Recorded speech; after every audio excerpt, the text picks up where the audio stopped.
We're back at RSA Conference 2024, Moscone West, Broadcast Alley. We're in day 4, so some of us are running on fumes, like me, Jeff Mann, co-host of Paul's Security Weekly. But I am here today to talk to Guy Guzner. He is the CEO and co-founder of a company called Savvy. Guy, welcome. Thank you. Good Great being morning. How here. are you holding up, day 4? Well, this is the last day of the conference. It's Yep, tough, like you say, on fumes, but yep, at least we can see the end is near. great. Tell us a little bit about yourself, Guy. What's your background? How'd you get into cyber? Well, my background is actually very, very simple. I've been doing only one thing my entire career, Mm-hmm. and that's cybersecurity. And when I talk Wow. about my career, Okay. I think I started by the age of 16, Okay. where I was one of those kids using a dial-up modem, getting into places where I shouldn't, trying to see how far I can take Right. this. And Right. I've been, So you're a hacker. well, once a Embrace hacker, it. always a hacker, It's a lifestyle. It is. It's a frame of mind.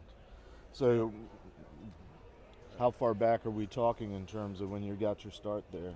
Well, I got my start in the early days of the 90s where, Okay. there weren't really any commercial internet. So in order to Right. get online, Some of us remember that yeah, you time. remember, well, we're that old, Yeah, right? that's right. It seems funny this age, but to get online, I had to hack into universities or Right. other organizations because there was nothing commercial. There was no Wi-Fi or 5G back then. People can't Nope. imagine that.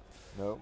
But nowadays we walk around with these smartphones and we can use them as tethering devices. So I'm back to using a modem again.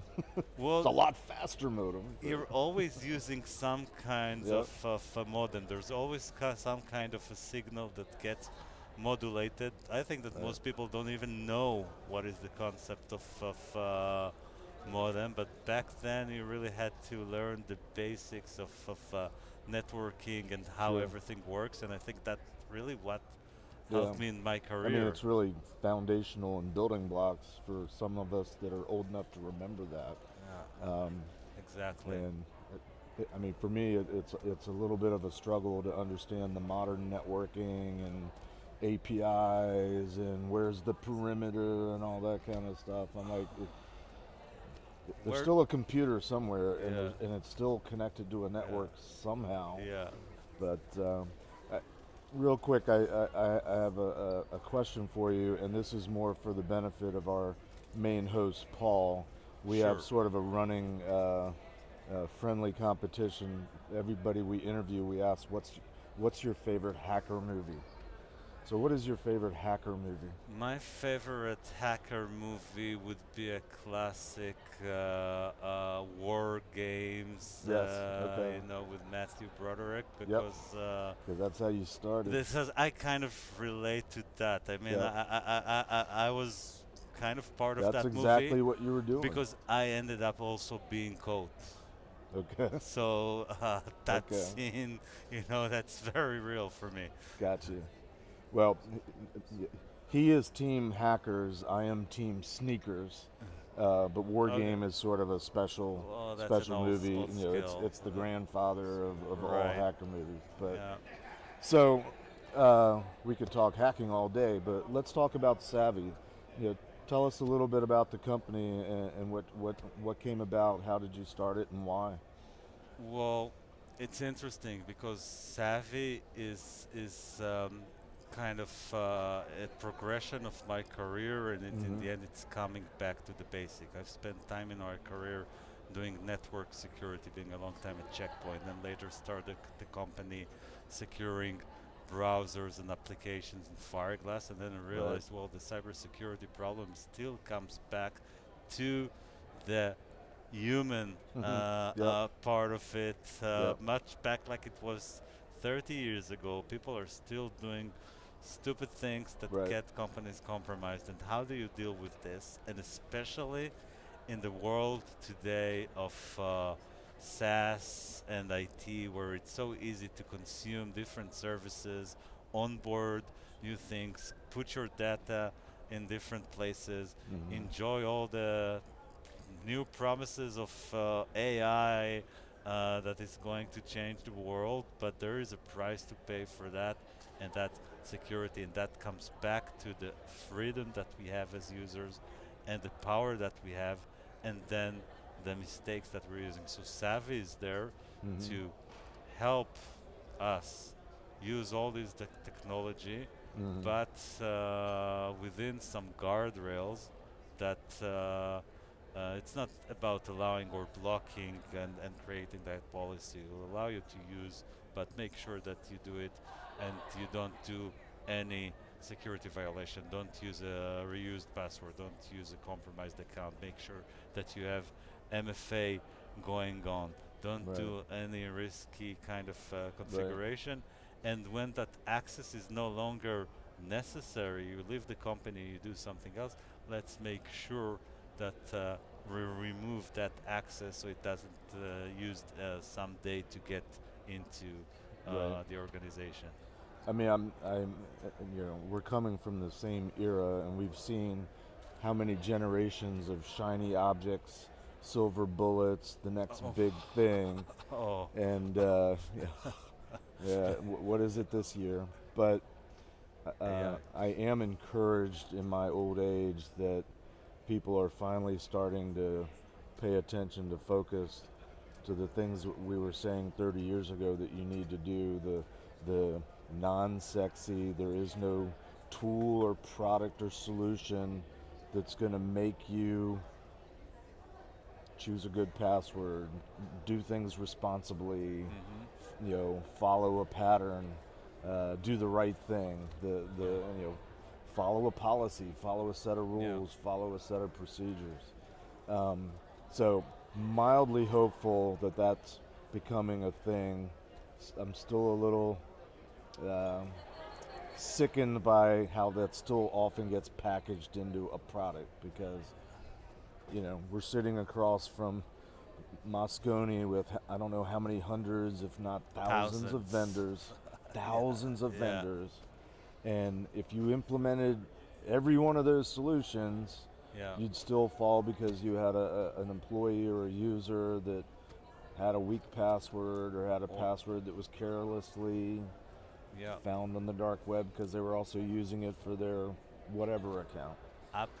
Absolutely. I mean, we see this all the time. Just Right. with the recent Change Health breach, which has massive implication. Yeah. It takes one account, not using MFA, like okay, basic control, and this is where you get in, and from there, yeah, you have lateral movement Right. and all that, and data being exfiltrated. But that single point of just making the right decision could have prevented the whole thing from Right. happening, Right. right?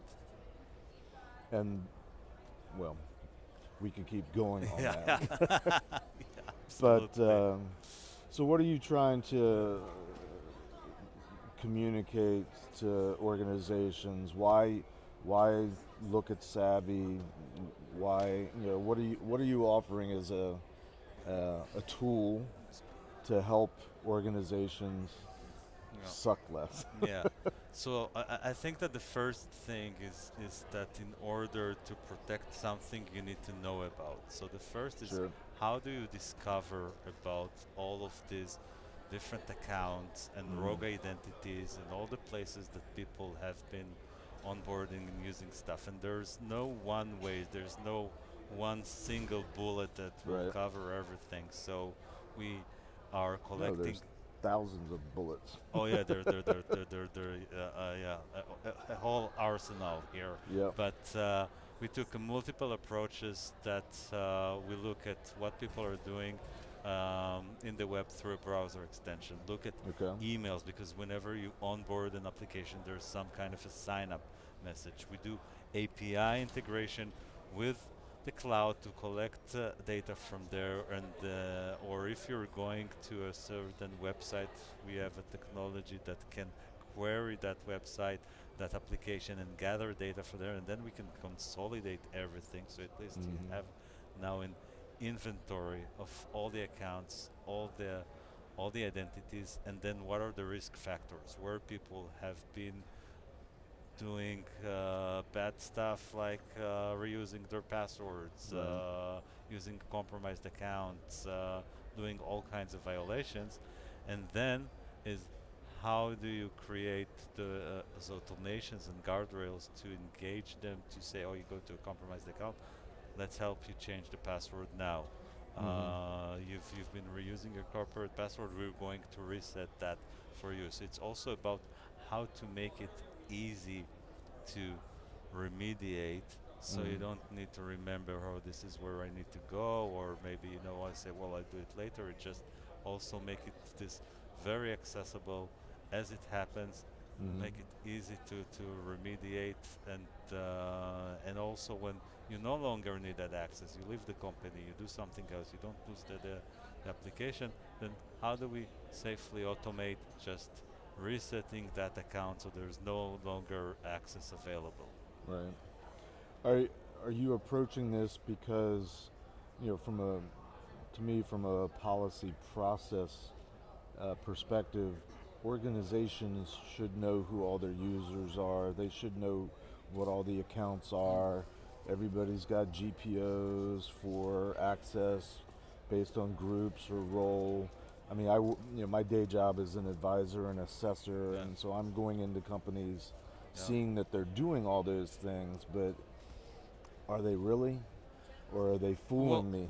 well, they're doing a lot of these things, but this is how things used to be done in the past. And if we Right. think about how the whole model of consumption of IT Mm-hmm. has changed. In the past, you go to a company, someone sets an account on Right. their AD, and then they onboard the application for you, and you need to wait a month until you get all those Yep. things and all the access, and only Yep. then you can really start working. Right. Today, with the cloud transformation that allows to create applications and services so easily, we are Right. aware of at least 200,000 SaaS apps out Wow. there. When you go to a company, you set your email address on Office 365 or Google or something, and now you can just start onboarding those applications. So And I'm no longer sitting at a workstation with a static no, IP address, no, and I always come from the same place, no. and I You maybe be you're at anywhere. home, Yeah. maybe you're on the road, maybe you're somewhere where you're And I always might be on the work laptop, I might be on the yeah. home You laptop, might or the device, or the Yeah, you might tablet, or be the in phone, at or the the RSA TV. conference now, Yeah. right? Right. And then when you look at it, also a lot of that IT has become led by the business, not Right. by IT, because they want to drive productivity. They want Right.